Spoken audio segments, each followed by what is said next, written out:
Welcome to the Level Up Artist Podcast. We're your hosts, Adriana M.A. and Jackie Sanders. We're two art professionals sharing forward the advice and business lessons we have learned along our creative journeys. We talk to artists, leaders, and art professionals to demystify the creative process and discover new ways to succeed as a career-minded artist. If you find value in these conversations, please go ahead and subscribe. This will help other creatives like you find our podcast, and you'll be notified when we drop a new episode every Tuesday. So on today's episode, we're really excited to have a special guest, Ekaterina Popova. So welcome, Kat. Thank you so much for having me. It's such a pleasure to meet you both and to share and to connect with fellow art podcasters. Absolutely. Well, we're looking forward to discussing your artistic journey and influences, your focus on empowering artists and building creative communities, as well as recording a bonus segment on the intersection of art and entrepreneurship for our podcast supporters at levelupartist.com. But real quick, before we go ahead and dive into the fun conversation, we're going to go ahead and share a little bit more about your background for listeners who may not be familiar with your work quite yet. Yes. So, Ekaterina is a visual artist, author, coach, podcast host, founder of Create Magazine and Art Queens community platform, as well as many other projects. Born in Russia and based in Philadelphia, Kat's work delves into themes of home, place, and identity, shaped by her experiences as an immigrant. Her oil paintings of interiors and landscapes are influenced by post-impressionism, fauvism, and magical realism, explore the emotional resonance of light, color, and space. Kat has an art degree from Kutztown University, and her work has been exhibited in galleries across the globe from Paris to New York. In addition to her art practice, Kat is committed to empowering other artists to take control of their careers. She founded Create Magazine back in 2013, building a global platform that highlights emerging artists and partners with curators, galleries, and art fairs and more. Through Art Queens, the artist community she established, which we love the name, and her Art and Cocktails podcast, Kat continues to provide support, inspiration, and practical tools to help artists find success in their art careers. She's also co-authored 2 books, The Complete Smartest Guide and The Creative Business Handbook. And of course, it's a very formal introduction for our listeners with all of the accolades. That's very impressive. But Kat, how would you describe your work for someone who has never seen it before or never heard of you? Thank you so much for that introduction. It makes me wonder how the heck I've done all those things. So thank you again for having me.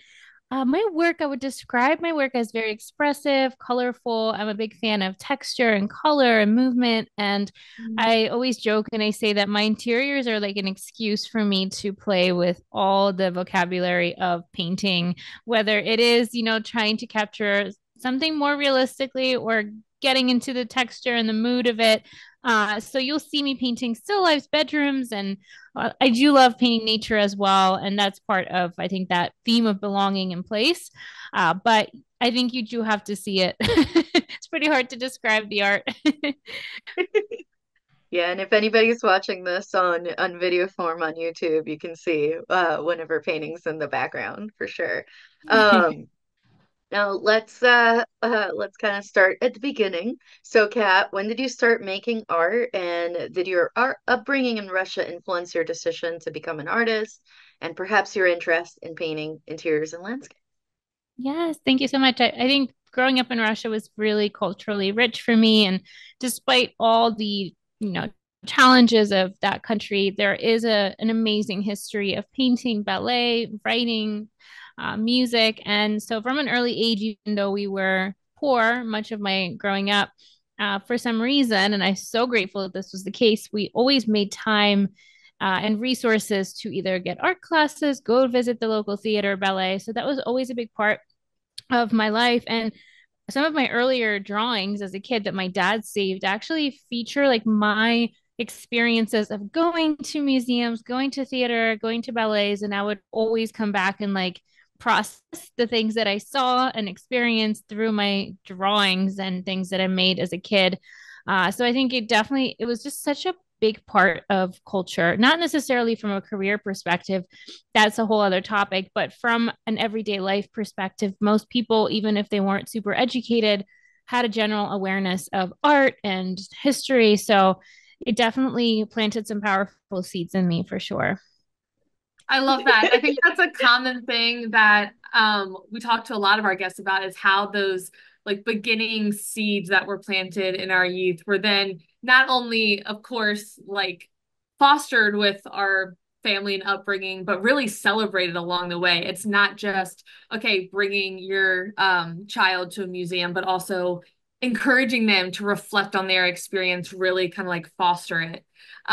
Which I am curious then, do you feel like that helped develop your unique style and technique for the work you make today?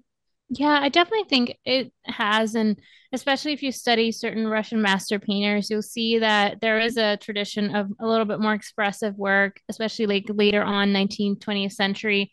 And I always just was drawn to that style. But then as I got to know other art movements and moved to America, I think the Impressionism was a big one for me and Post Impressionism. So I think it visually definitely. And I was lucky. My grandparents had stacks of old art magazines from like the communist era. But they had some really cool like lessons and art in there. So that was something I was always exposed to. Probably also planting seeds for art magazines. The magazine was called Yunli Hudожник, translates to young artist, and it was like tips on perspective, student examples, as well as like classics and master paintings. So stuff like that, I think, really penetrated my brain. That's awesome. That makes me think of like those old courses back in the day, how people would learn to draw with those things that would arrive in the mail. I mean, Exactly. That's that's exactly what before it our was. time. That's our grandparents, actually, maybe some of our parents' time, but yeah, that's really cool that you got to see some of those. Now you've exhibited your work internationally, which is super cool, Paris, New York, et cetera, et cetera. How has exhibiting your work in different countries impacted your perspective as an artist? I had so many. I'm very, very grateful. I will also preface this by saying if anyone has dreams of exhibiting internationally, I would write them down because that's exactly was what I did. That was the first step. I just always knew like, oh, it'd be so cool to travel and show my art all over the world. That was just like a fantasy that I wrote down, and it ended up coming true years later.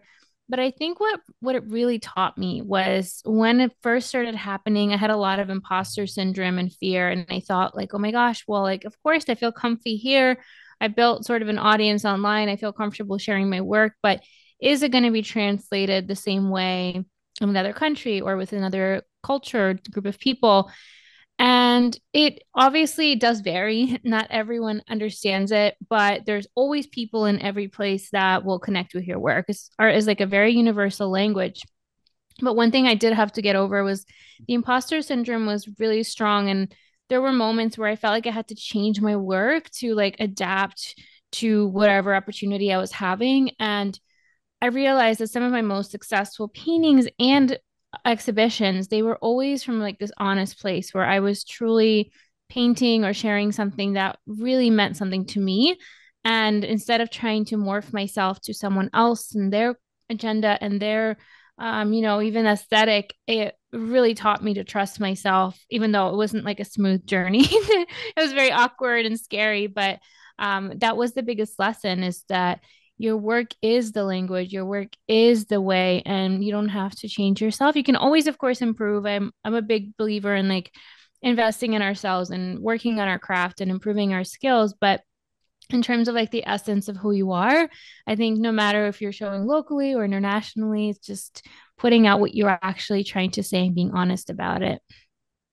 Ah, I love that so much. It probably also taught you about the complexities of shipping Oh, internationally and or trying to take paintings on a plane, right? yeah, luckily I did never put myself through the paintings on the plane thing. Early on it was I didn't have a car, so I would often have to like go to New York with paintings on the bus, which was a nightmare. But shipping is a whole other thing. I'm glad that the opportunities that I got internationally happened later on in my career where it wasn't such a scary thing. I think it would have happened too early. It would have completely freaked me out because it was one expensive, scary, and there's so many logistics with customs. So yeah, that's a whole other thing. But don't let that stop you. You can always figure it out. Yeah, and I love that kind of ties back to your original advice of like, don't be scared to dream those big dreams, but write them down so you also like don't forget about them because there's also the timing element of a career. Definitely Absolutely. don't discount yourself from opportunities, maybe put your foot out there.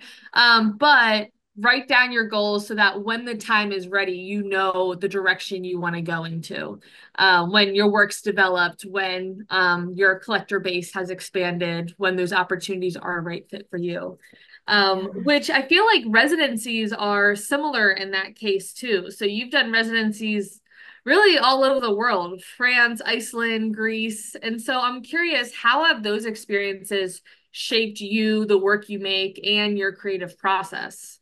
Yeah, thank you so much for asking. And yeah, I totally agree. We can't make decisions about our future from where we are today because there's going to be resources and knowledge and awareness that we just don't have today. And so that's why everything happens in divine timing and you don't have to worry about shipping. Just they call it like future tripping when you start worrying about things that you don't even have to worry about today. In terms of residencies, I think when I started going on residencies, they were usually like at a really pivotal moment in my life. And the first one was the Greece one. I just left my day job and I just lost my first business to Create Magazine was back then Fresh Paint and I had to rebrand and my partnership didn't work out and everything's great now. But at the time it felt really, really scary, vulnerable. I lost my first business and I didn't have a steady income. So when I said yes to that residency, it felt really irresponsible and dumb. But in my gut, I was like, I have to go. It's like a message to myself that I'm building a new life. And it was really powerful because I met amazing artists there and locals and being around such beauty because the residencies I chose were all very remote and very nature inspired. Like there wasn't much to do other than just go hiking and drive around. So the Greek one was very, very impactful for me personally. One, just going to the sea every morning and being surrounded by the beautiful turquoise water, being surrounded by the artists who are also dreamers. That was a huge part of it in my life at the time. I had some friends, but my dreams just felt like really distant and crazy.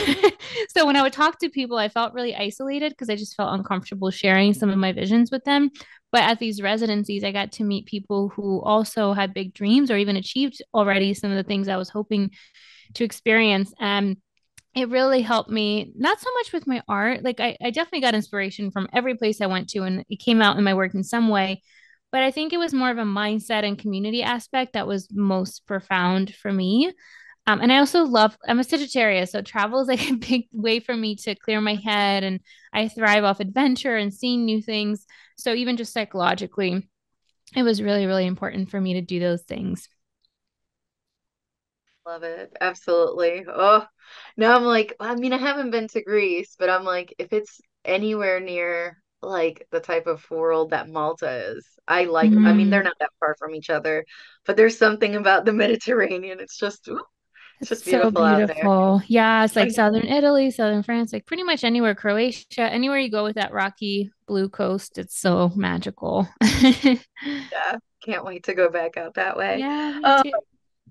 Okay, so those are some of the things, of course, about the art, but as you all know, listening to us, we love to talk about the business side too.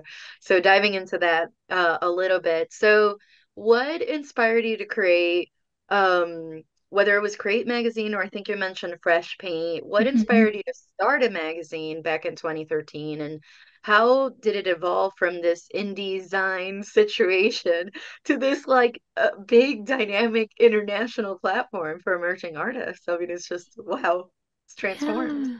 Thank you so much. So it did not start as this grand idea. I honestly, all the good things in life start with like a frustration. I think not always, but a lot of times. So I was working at IHOP. For those of you who don't know, International House of Pancakes, whatever. It's a diner, it's a breakfast place. It was the worst job I've ever had. I came home crying every day. My feet were aching. It was hard work for anyone who was, who serves in a restaurant. But more more draining and more frustrating was the fact that I was recently out of art school and it just felt like I wasted 4 years. And here I was, I didn't need a degree to work and serve pancakes. And I was just really, really sad. I was like, I want to be part of the art community. I don't have anyone here. I don't know anyone. I'm barely making any money. And I just really wanted to connect with other artists because I miss that about school. And it really wasn't a great place. My boyfriend and I were living in a studio apartment at a time, and it was just crammed, and everything that could go wrong went wrong. And one day I just came home and I was so angry and so frustrated. And I was like, I am just going to do something of my own. And I was like, I'm going to start my own gallery. Well, I didn't have any money for rent or anything like that. So I was like, okay, well, I can't start a gallery. Let me just start like a blog. And I was following a few blogs at the time and then a few art magazines. And at the time, the indie magazines that were out there, they weren't really sharing stuff online. This was before Instagram. And there was like a magazine that you saw at Barnes and Noble or Borders at the time. This was like what, 10 years ago now. And I just remember being like, okay, well, I can just start with online. And it's so funny how I'm so glad that I didn't talk myself out of it because at the time I was like, well, online doesn't count. That was like the mentality back then. Online isn't Mhm. real. But I was like, well, I don't have any other options. So I made my first little magazine. It was called Fresh Paint, and I made it in Apple Pages. I didn't even have like InDesign or any kind of editing software. This is before Canva. This is before any of the apps that we have today. And I kind of just drag and dropped like the first thing. Put out a call for art on College Art Association. Just made a website on Weebly, and then little by little, people were like, "Oh my gosh, this is so needed." And then I would like post a blog eventually. And then Instagram started an Instagram. And this was back in 2018. A little, it grew and I got excited. Like I was excited because it wasn't a viral moment thing at all. Like there was not this huge thing where overnight it sprouted. It's just I was excited when people would message me and say, "Oh my gosh, thank you for publishing my work. Like I'm a recent MFA grad. There's no opportunities." And that was how it started. I didn't have a community. I didn't have opportunities for my own art. And I knew other people probably felt that way. But what I didn't know was that people who were way advanced than me, who had a I didn't, and where actually professors started to apply to the magazine. And I was like a recent grad and I was like, what is going on? Why are these professors like, don't they know this isn't a real, don't they know this isn't a real thing? And then someone like, I forget what happened, but like someone I knew, like, wow, this is really cool. It's like a legit thing. And I was like, it is. And then I had to like convince myself that it was. And so little by little, we started like, I went door to door to galleries. I would go to like all the art fairs and meet people. So it was definitely a journey, but the craziest thing was to think that online wasn't real. That was like the most bizarre train of thought. But now, like everything is online and it's crazy. But that was the beginning of it. Basically, I just really needed community and opportunities for myself. So I just put something out there and it grew from there. And it was not at all what it is today. We had a website with like 2 pages, put out a magazine 4 times a year the first like 3, 4 years. And yeah, it just grew really, really slowly. And eventually you did start making print versions, right?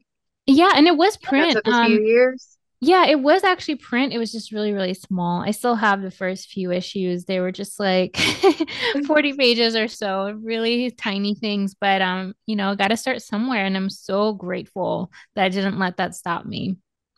Yeah, I love that. And I think especially I mean, it sounds like that's the classic like imposter syndrome mindset that many artists, whether they're starting a blog, whether they're dreaming these big dreams, even just like wanting to sell their work at the really like that emerging level of thinking, wait, you want to like buy this artwork for me? This is like just something that I made in the second bedroom of my house. Like, who am I to like even charge money for this? That's that classic imposter syndrome mindset. So it's like really refreshing to hear that really everything that you've accomplished, even in those beginning stages, you had a level of that being Oh my like, hold God. on, like I'm just doing this thing, but you see this as impressive and elevated and recognizing that that mindset needed to shift and that your big dreams could elevate to that.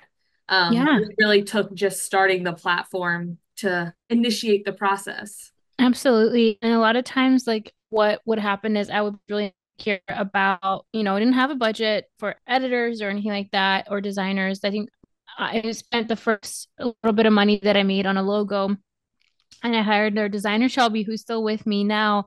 And it was like at the time she was a recent grad too, so she charged me like $300, and she made the first fresh paint logo. And I was like, oh my god, this is so much money. And then also Yeah. like having all the mistakes, I remember like getting the layout wrong, like having errors, and just being okay with like, okay, this is not going to be perfect. I'm going to keep improving over time, and just being really comfortable with that part of it too. Things will be imperfect every time you do anything at all. Yeah, absolutely. Because I think there's also that element you can like really choose to have one of two perspectives. It's either like no one's paying attention to me, so what's the point of me even trying, right? I'll start doing that when I get 5,000 followers or 10,000 followers or whatever this like arbitrary metric of quote unquote successes that we all, each of us individually have, or let's start making X amount of money. Like we have this bar, like, well, that's when I'll start being real. Like that's when it'll really be a business. So there's that mindset, which obviously has issues because if you don't start, then you won't get there. But then there's also that other more exciting, liberating mindset that it sounds like you had, where it's like, well, how about when no one's really paying attention to me yet?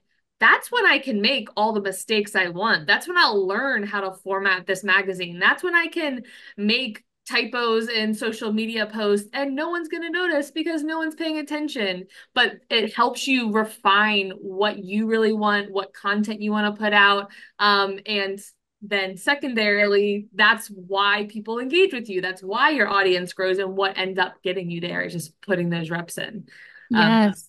Yep. yeah, so that's a really refreshing mindset to hear about.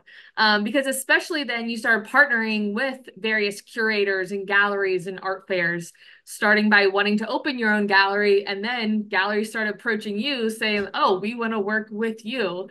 So how did Mhm. those collaborations help you elevate emerging artists and create new opportunities for them? Yeah, absolutely. So I think initially I didn't really trust myself at all because I was like, well, I don't have a degree in publishing. I'm from the small state art school.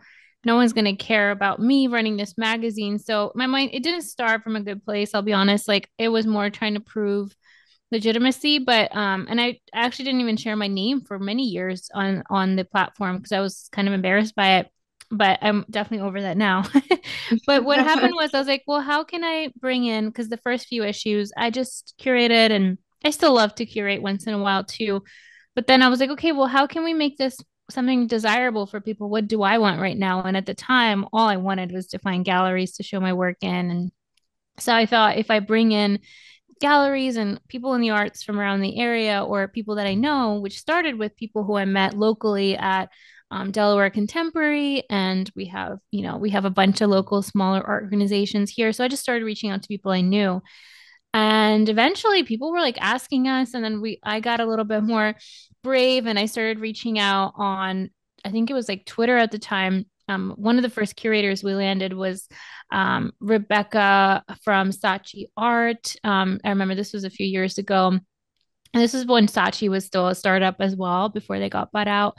And then yeah, like Jell's curator I met. And so just getting the courage to just reach out to people and be like, hey, like this is a curator. I would love to look at my work. So I'm assuming other artists also want this kind of, these kinds of eyes that you normally wouldn't get on your work. So that's how we started doing the juried opportunities for artists. But also just meeting people. Like I mentioned, I was very, very determined and gritty, especially when I lost my first business. I was like, I'm going to be everywhere I need to be. So I would go to Miami every year to Art Basel, and then I would take a day trip to New York to Philly once a month at least, and just introduce myself to people. It was very, very, very scrappy, and I had to just do a lot of breathing exercises because I'm also very introverted naturally. So a lot of mindset work, a lot of like, okay, if you want this thing to grow and be legit, like you gotta have to make some friends and introduce yourself.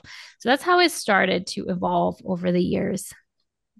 Nice. I love this so much. Plus, I feel like you're in good company, Kat. Like I feel like you're more of an artrovert because it's like you're introverted, but if you're talking about art, or like in this case, Oh you're talking yeah, about magazine, you can get passionate about it. It's like I will tell everyone 100%. I'll tell everybody, but ask me about the weather, sports teams, political.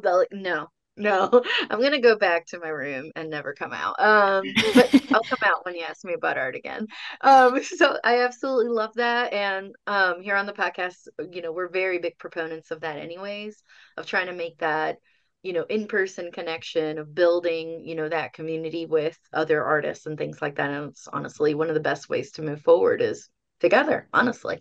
Now I do want to ask you, you wear, this goes without saying for anybody that doesn't know, or didn't hear the bio, you definitely wear a lot of hats, Kat. Like you have the magazine, you have books, you have podcasting, you lead the Art Queens community. I know you do coaching as well. Like you have all these, and of course, your own art practice. How do you stay organized?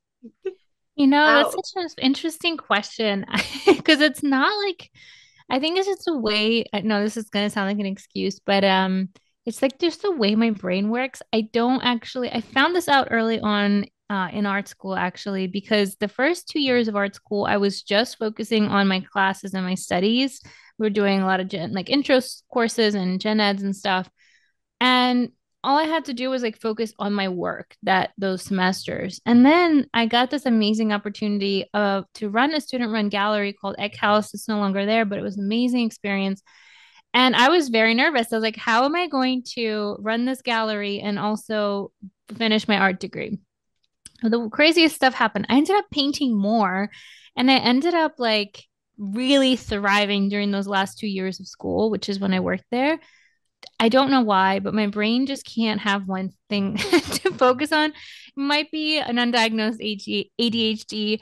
I'm also, if you're into human design, I'm a manifesting generator. So for me, like many projects, moving quickly, probably many careers for different people. For artists, it's probably like different types of work, different disciplines. So I found that out about myself in college and I stopped fighting it. And then as I got into more mindset tools, like when I got my coaching certification, I learned more about human design and how everyone's programmed so differently. And it became like something that I really leaned into. And I stopped hating myself for it. I stopped shaming myself for having multiple things.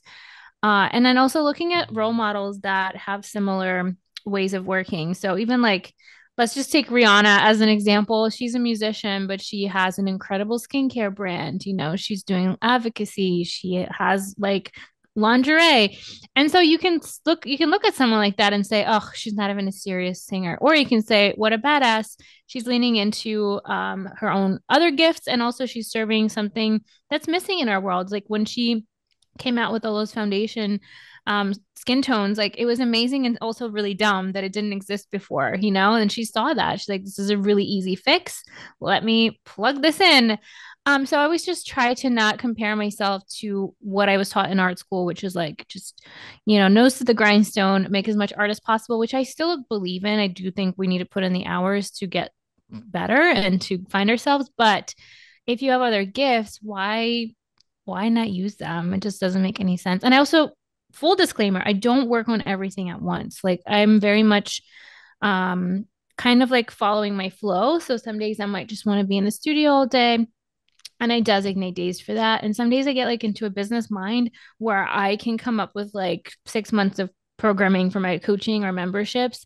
So I try to just take advantage of those sprints. And then when things are not coming to me, it's okay because I literally put in the work for like the rest of the year one day. And that's how I work. So I never feel overwhelmed. I shouldn't say that. I definitely do feel overwhelmed sometimes, but if I'm like in a good mindset and I'm just listening to myself, like I don't do everything every day. So that's how I'm able to manage it. Yeah, Yeah. I love that so much. I'm like, as an ADHD artist, I relate so much. It's like you're either going 500 miles per hour or you're stuck in the parking lot thinking, am I going to turn right or left? Or am I going to Yeah. We're go in just like reverse? staring in a space. You're like, Yeah. Calculating, uh... calculating, calculating. Yeah, it's almost like you're trying to reroute, and it's like it's the same thing. Like today's an admin day, and I'm gonna do 13 hours, which is not sustainable, by the way, not recommending it, of like just computer work, stuff on the computer, and then you'll have a day where it's like, no, I'm just gonna paint, and then you'll have a day where you're like, I just want to sit in pajamas all day and just watch K-dramas, like yeah, the whole day. Like that's all I want to do. Read books and 100%. watch K-drama, and that's all I got today. And boba tea, please. Please. So Oh, I that sounds totally, amazing. I know, right? No, I totally get it. Thank you for highlighting that because I feel like sometimes when, we see someone that like is ahead of us, in terms of like things that maybe we want to do, but ha either don't know how to get there or are intimidated by it or just overwhelmed or whatever, or we're just new, depending what it is. It might be like you mentioning the Rihanna example. I love it because I'm like, honestly, it's income streams. And as creatives, that's honestly like the smart thing to do. One thing goes down, you still have the others. Like that's just a smart thing to do instead of just like I just paint and that's all I do, which I mean, some people find success with that, but I like your focus on like it's okay to kind of switch and then highlighting that bit of like getting to know yourself so that you don't hate yourself and then you Yeah. can manage the way you naturally are and then Yeah. that can help you move forward, honestly. Ugh, that Mhm. was gold right there. 100%. Yeah, I also want to add, like, I have, like, I'm very passionate about talking about income streams just based on the way that I am. And I know there's other people that, and it sounds like you're like that too.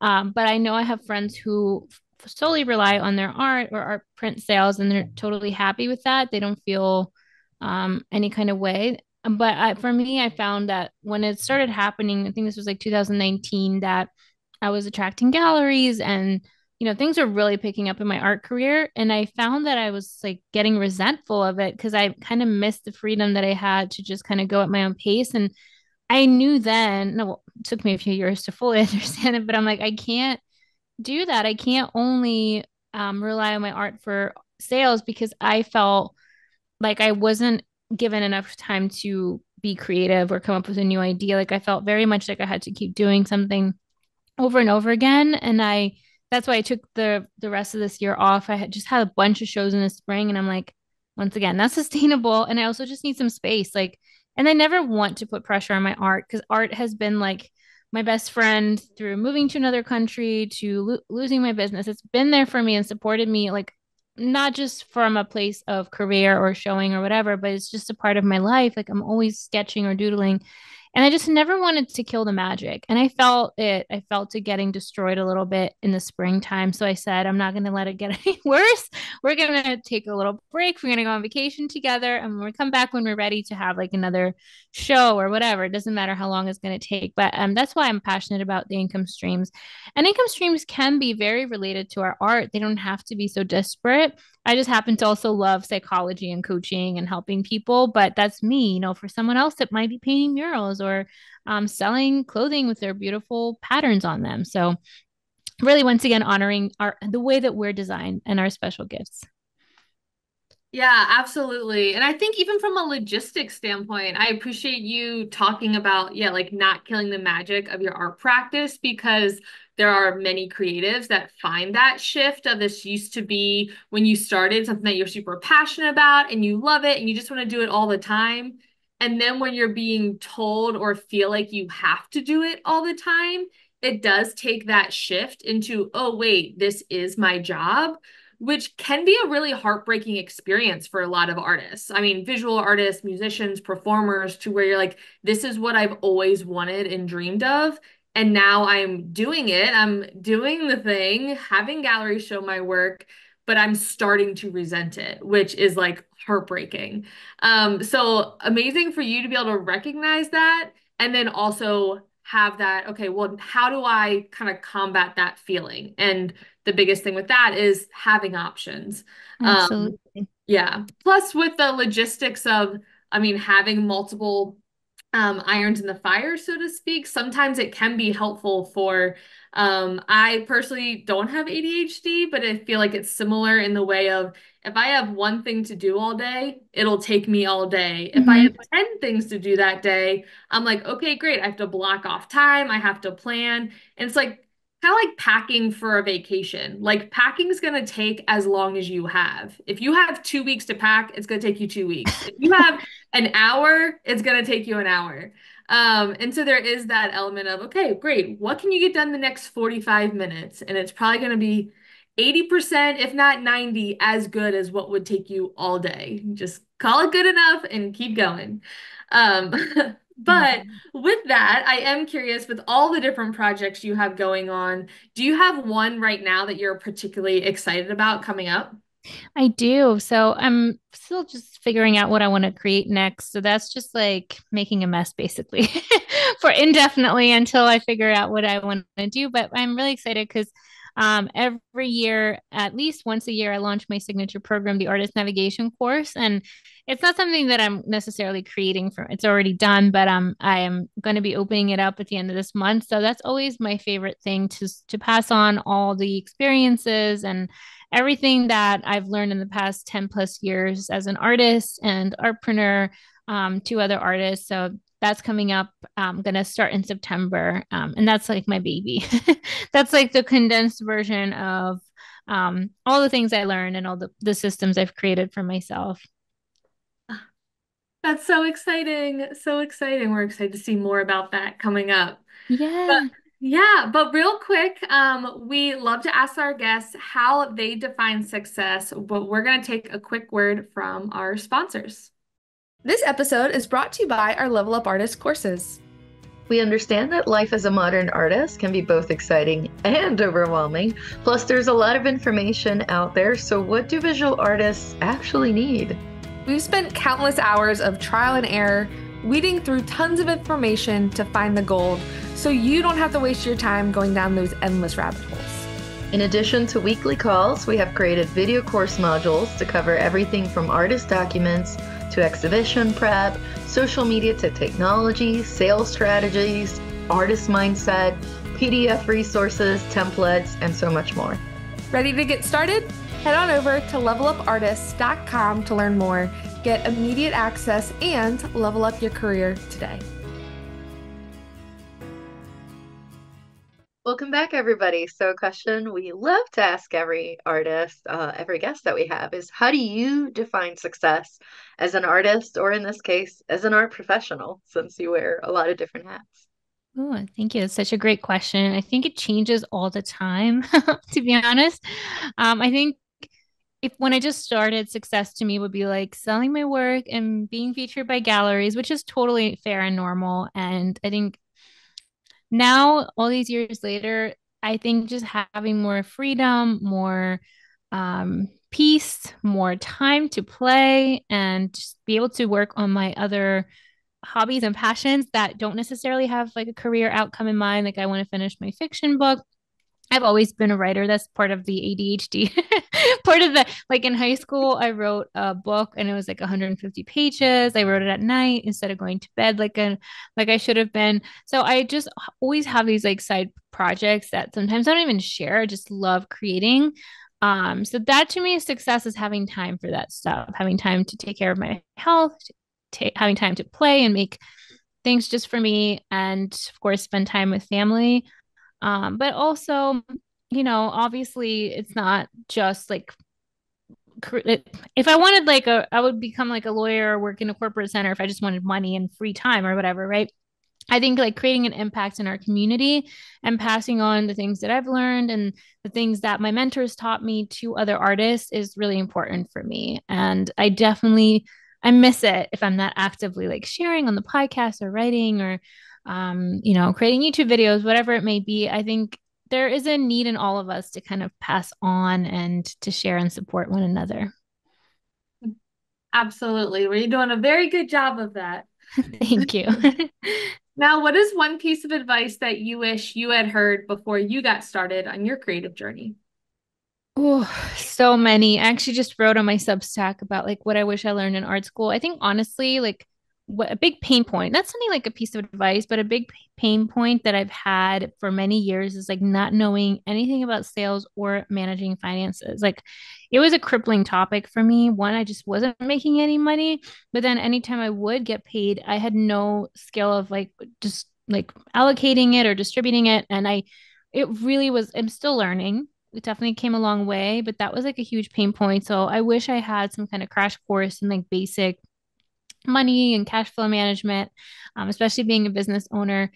And then the other piece of advice that I wish I received was honestly just to trust myself. I mentioned the imposter syndrome that happened when I started my business. That was not something that went away. Even after I started getting success and sales, like there was always this weird feeling like I'm doing something weird and I don't belong here. And it's not really something that's taught in schools, but I wish that I have heard someone encourage me, like I have heard years later, which I'm glad I found, like these mentors and people that would just say, like, own your truth. Like, you can take your idea and you can learn whatever you need to learn to make it a reality. And one of those people for me was like Marie Forleo. Gina DV is another coach that really made an impact on me. Cara Allwell from Champagne Diet. So in my like late 20s, early 30s, I discovered these amazing women leaders and some men too. But for most of my life, I had no idea. So it was something I learned very recently and it helped me a lot. So I also hope to pass that on to people. I love that so much. I'm like, I mean, if we went in and tried to unpack the kind of like the cultural part of it, yeah, this would be a 4-hour podcast because I'm like, there's a lot of parallels there of like, it depends what environment we grew up in and yeah, okay, we're not gonna go there. I'm like, as a fellow immigrant, I'm like, there's a lot of Yeah. that too. Uh, I, no matter what you do, you'll never truly belong anyways. There will always be something weird about you. You ain't from around here kind of situation. But okay, yeah, that might have to be a part 2 someday. Uh, yeah. I need to unpack that at another time. But okay, getting back on track. If someone randomly hands you $100, Kat, what would you splurge on or invest in? It has to be something that brings you joy and relates to your art or business. Oh, okay. So I was just looking at like this new travel easel that I did not need because I have about 20 of them. But But this this one one's looks, different. this This one's one's different. This different. one has like different little holes for paint and it looks cute. Um, so that would probably that one was like 150. So I'm already over budget. Honestly, I love books. I am always investing in books and courses, like even little workshops, art supplies. That's just like honestly, it's like a toxic trait. It's probably the other immigrant and poverty thing because when I started, I would get like one tube of paint at a time. I could not afford to get like any extra supplies. So now when I see anything, I'm like, I'm just gonna buy it. Which I totally is not necessary, but it's also like a really nice luxury for me. Probably honestly, either books or art supplies. Those are the big Yeah. things I spend my money on. Hey, on the bright side, all those things, they don't go bad. And you can No. always share them forward if you didn't want to do it anymore. You can always give it to other artists. That's right. That's right. Truly, I'm just doing the world a favor by shopping. I love it. I love it. Well, Kat, thank you so much for being on the podcast today. Before you go, how can listeners stay in contact with you after they listen to this episode? Yeah, thank you so much for having me. Well, my favorite place to hang out is my podcast. Also podcasters Art and Cocktails on iTunes, Spotify, and all the places. And then Instagram, either at Katerina S. Popova, at Create Magazine, or at The Art Queens. Um, also, don't ask me why I have so many accounts. I do not have an answer for you. But it works. It is a little different for each one of those. And yeah, just you can always email me or just reach out to me. I always love to hear from listeners and connect with fellow artists and entrepreneurs. Thank you so much for having me. Awesome. Well, we'll make sure to link all those things in the show notes. And would you mind staying in with us a few extra minutes to discuss the intersection of art and entrepreneurship in a little more detail for a bonus segment for our podcast supporters? Of course, absolutely. Yay, we're looking forward to it. Well, in the meantime, for our listeners, if you want to stay connected with us in between episodes to share your feedback or have a question you would like for us to answer on the podcast, you can reach us through social media. I'm at Amaya Art across all platforms. And I'm at J Sanders Studio on all platforms. And if you want to follow the podcast, we are at Level Up Artists on Instagram. You can also visit levelupartist.com to hear the rest of this conversation and become one of our podcast supporters. This will give you access to off-the-record conversations like the one we're about to have, the artist community platform, and it helps to keep the podcast going. Thank you so much for listening. We'll talk to you next week.